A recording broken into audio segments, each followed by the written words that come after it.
Now let's look at how to format an APA style in Microsoft Word.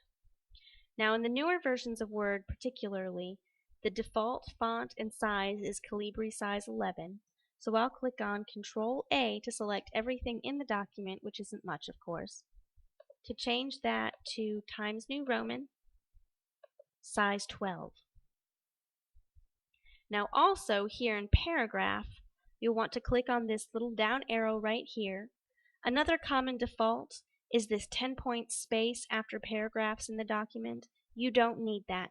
Go ahead and down arrow to 0 and then change your line spacing to double. Now let's start with the header. To get into the header, double click and it will bring up the header. Now your header is also not in Times New Roman yet, so let's change that to Times New Roman, size 12.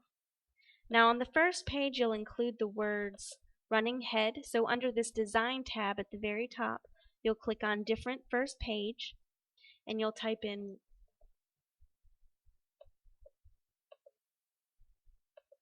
didn't I just change that? Running head, and then your short title. And then I tend to tab over, there's more than one way to do this, but I tab over, and in the design tab, click on the page number. I do current position and plain number, and it auto-generates your page number for you. Now for the first page, it doesn't matter so much because you're going to have to redo it again anyway. The first page header is different, so you'll need to redo your header again on the second page. Make sure that the font is Times New Roman, size 12. This time though, you do not need to include the words running head. You can just use your short title.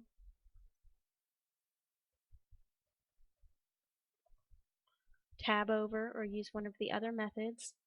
Click on the design tab again, page number, current position, plain number, and it will auto-generate your page number for you. Then close your header and footer. Let's go back to the first page. Your first page is your cover page. So about in the middle of the page,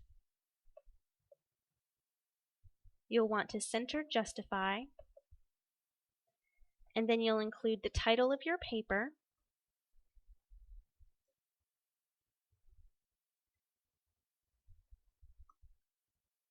your name as the author, and then your university affiliation, which will be National American University. The second page of your paper will be your abstract. The title abstract will be centered. And remember, I said before that it's much easier to write your abstract at the end of your paper. That way you can just copy and paste your thesis and main topic sentences. Go ahead and leave that page blank for now and fill that in later, but leave it there so you don't forget about it. Now let's scroll down to where our references list would be. You're writing your paper, you're coming up with great content. You give me about 6 or 7 good pages of content. Yay! But now you're coming to your references list. Now, I actually recommend doing this part of it if you use this tool before you start writing your paper, because that way you can just insert the in-text citations as you need it.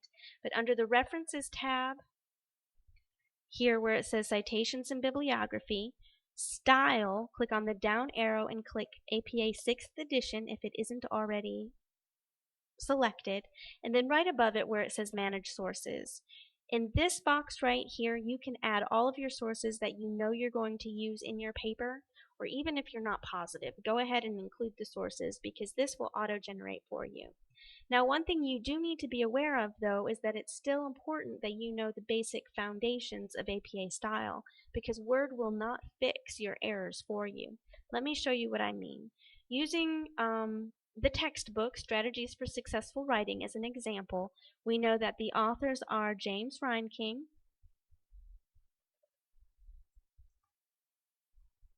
and Robert Vonder Austin. Now the title is Strategies for Successful Writing. and I did leave it in all caps for now intentionally.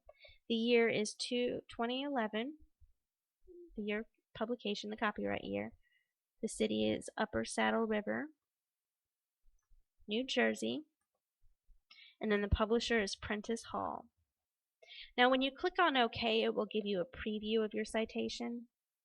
Right down here, see, here is your master's list. It's showing that you have included it in your master list, but in the citation for your preview, it only lists James Reinking, and then the errors that you have in your citation, in this specific case, all of the words of the title are capitalized, remain there. Word cannot correct those errors for you. It's important that you already know that only the first word of a title is capitalized, unless there's a proper noun.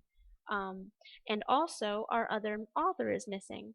So let's delete this citation and start over. Now we know James Reinking is our author, and right here where it says edit, you'll click on edit and include another last name, Vander Austin, and the first initial R, and we will add that and click OK. Now if you had additional names, you'd add all of the author's names at this point, but we just have two. And now we see where it says author, it lists Reinking J and Vander Austin R as it should. Title is Strategies for Successful Writing, 9th edition, 2011, Upper Saddle River, New Jersey, Prentice Hall. And now when we click on OK, we look that it's in the master's list, we look in the current list, we check our preview citation, Reinking and Vander Austin 2011, and the bibliography entry. Everything is correct. Now the only difference is, since this is a book source, in your in-text citations you will need to add the specific page number from which you derived that piece of information. Now I also want to show you, when you click on New, if you don't have a book source, you will look up here at the type of source and click on the drop-down menu and choose whether it's a journal article, an article in a periodical, report. Websites are down here, document from website, electronic source. Any kind of source that you use, it should be in that list. Now if you have a corporate author, like we mentioned with Mayo Clinic previously, you would put the corporate author in this spot right here. Alright, using our one citation for the moment, I want to show you, when you're writing in the text of your paper,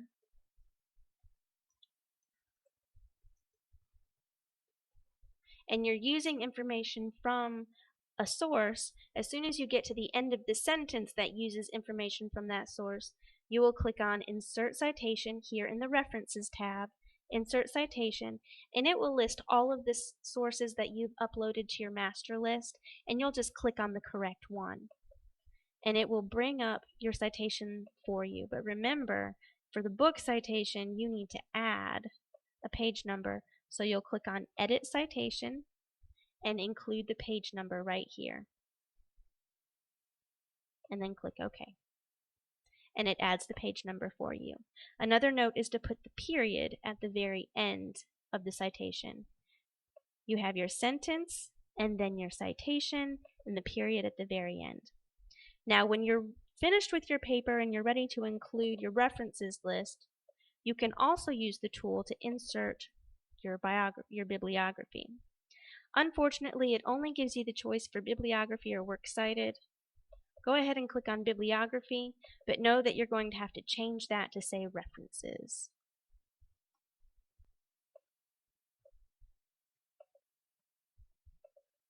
And that really should be centered. Also, your references should be double-spaced.